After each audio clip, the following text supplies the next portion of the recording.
नमस्कार, प्रभा साक्षी पॉडकास्ट में आप सभी का स्वागत है। आज के इस पॉडकास्ट में बात करेंगे कि राज्यों से भी लड़ाई, राहुल के बयान पर आग बबूला हुई बीजेपी, नड्डा बोले भारत को कमजोर करने वाली ताकतों के साथ कांग्रेस। तो आइए सुनते हैं आज के इस पॉडकास्ट को। लेकिन उससे पहले अगर आपने हमारे चैनल को सब्सक्राइब नहीं किया है तो जरूर कर लें, ताकि आप रोज ऐसे ही इंटरेस्टिंग और जानकारीपूर्ण पॉडकास्ट सुन सकें। भाजपा ने लोकसभा के नेता और कांग्रेस नेता राहुल गांधी पर तब हमला बोला जब उन्होंने दावा किया कि विपक्ष सिर्फ भाजपा के खिलाफ नहीं बल्कि भारतीय राज्य के खिलाफ लड़ रहा है। भाजपा अध्यक्ष जेपी नड्डा ने कहा कि कांग्रेस पार्टी का उन ताकतों के साथ काम करने का इतिहास रहा है जो कमजोर भारत चाहते हैं। नड्डा ने एक्स पर लिखा कि अब और छिपाया नहीं जा सकता, कांग्रेस का घिनौना सच अब उनके ही नेता ने उजागर कर दिया है। मैं श्री राहुल गांधी को यह स्पष्ट रूप से कहने के लिए प्रशंसा करता हूं कि देश क्या जानता है कि वह भारतीय राज्य से लड़ रहे हैं। नड्डा ने कहा यह कोई रहस्य नहीं है कि गांधी और उनकी पारिस्थितिकी तंत्र का शहरी नक्सलियों और डीप स्टेट के साथ घनिष्ठ संबंध है, जो भारत को बदनाम करना, नीचा दिखाना और बदनाम करना चाहते हैं। उनकी बार बार की हरकतों ने भी इस पर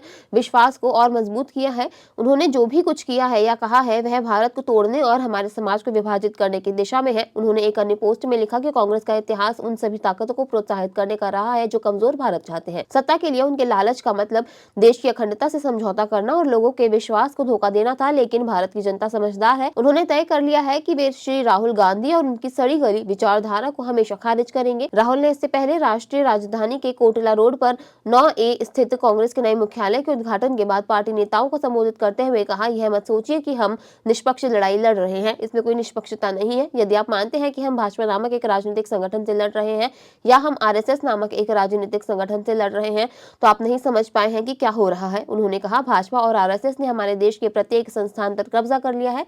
अब हम सिर्फ भाजपा नामक राजनीतिक संगठन और आरएसएस से नहीं बल्कि इंडियन स्टेट से भी लड़ रहे हैं। आज के लिए इतना ही। अगले पॉडकास्ट में किसी और मुद्दे पर देंगे आपको विस्तृत जानकारी। तब तक के लिए जुड़े रहें प्रभा साक्षी के साथ।